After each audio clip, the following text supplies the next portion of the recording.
na me for any entrim wonsem fufuro mu dia Ghana mampan na adodan Akufo Addo wodi nsem bi atoda dan sen wo bekodwam wache se ne mabo aye diyi ankasa wo to ne ma na wusu wodi adesede akwa matemamfo nyina se wo sere wo mu ada wo behwe na afenuane ebo afiri akosoro no eso ebetu se hwi e de amaye Mampehine Nana Akufo Addo dankwa ede ato omanga nafo anim se enuane bu a ewuruwuru akogina brane ama amanfo entumi ento no ode esise egu akwamu a ebebua ama watete enyema boso senia ebebua oman ni nyina abra ode ensemwe atudwa no oche mu se woni sise egu akwamu senia adwadifo a wokọ nkurase kofa endobai eba kuromu ebeton no wobetete ebu a ededa so no so senia amanfo a owo omanga nemu no betumi enya bi ato na oche mu se saa enyema wei eka ho entina omanyi sikasem a yefa no inflation rate no ewuru akogina oha inchichemu aduasa baako ene echiripon enson ode ensem wei atu edwa abra ode Presbyterian asafo a ewo kwawu abetifi a ewo epoye mantemu ehiai enu echi no omampehine ede tu adwumaku a wodi fertilizer ho edwuma se wo momode na wonye fertilizer efi omanga nemu sene ebebua na amanfo a wanije kuaye ho enya bi aye sene ebebua na sika a wode kra fertilizer efi amanone no eso ebete na eno ebebua ama enduane abu na enduane so bo abafom. Women who were said to be Presbyterian trained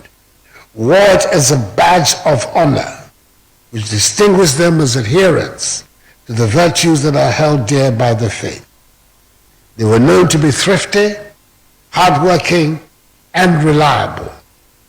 They built many of the institutions of our country and were the ones that gave the reputation for diligence and integrity to the professions in Ghana. It is reassuring to look around and be able to say that the Presbyterian Church of Ghana today can still lay claim to the attributes that set them apart years ago. Members of the General Assembly, we live in a turbulent world these days where there are few certainties. The last 3 years, that is 2020, 2021, and 2022, have proved to be very challenging years for Ghana, as they have been virtually for all countries. As a result of the pandemic of COVID-19 and its impact on the economy, things are not at all what we would like as far as the economy is concerned. They have been worsened even further by the effects of the Russian invasion of Ukraine, which have led to spiraling freight charges, rising fuel costs, high food prices, and steep inflationary spikes. So I am fully aware that these are very difficult times for us. The theme of your conference, Christ in you, the hope of glory, which is drawn from the letter St. Paul wrote to the inhabitants of Colossae, provides hope that sooner rather than later, our nation will find itself out of the woods.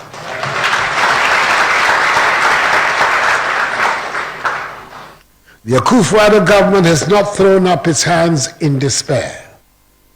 We are determined to bring relief to the Ghanaian people and return the economy back to the high rates of growth that characterized our development in the 3 years preceding the COVID-19 outbreak, and which made our economy one of the fastest growing in the world at the time. The approach to the IMF is a major step in the short run towards that goal. Other steps will be taken, in particular, to deal with the unacceptable depreciation of the currency, the cedi. Reining in inflation by bringing down food prices is a major preoccupation of the government. And hopefully, this season's emerging successful harvest will assist us in this regard. Arrangements are being made with market women, the market queens of popular parlance, to provide trucks to evacuate foodstuffs from rural markets to urban centers to help reduce food prices in the cities. We're encouraging companies engaged in the manufacture of inorganic fertilizers to scale up production, to reduce the impact of the high cost and unavailability of fertilizers, whilst we advance rapidly our plans to establish an organic fertilizer plant in Ghana.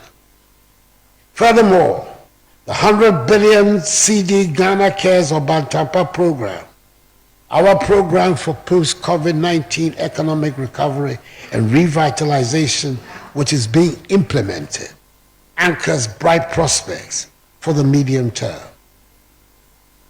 I know there are some who doubt the resolve of my government and I to return our nation back onto the path of progress and prosperity and lift us out of our current difficulties. I know some are saying it is impossible. The word impossible has become the story of my recent life. They said it was impossible for Akufo Addo to become president. They said it was impossible for a short man to become president. They said it was impossible to implement free SHS. They said it was impossible to undertake the One District, One Factory initiative. And they said it was impossible to pay nurses and teacher training allowances. What they forget are the words of St. Matthew in chapter 19, verse 26, which say, "But Jesus looked at them and said to them, with men this is impossible, but with God all things are possible."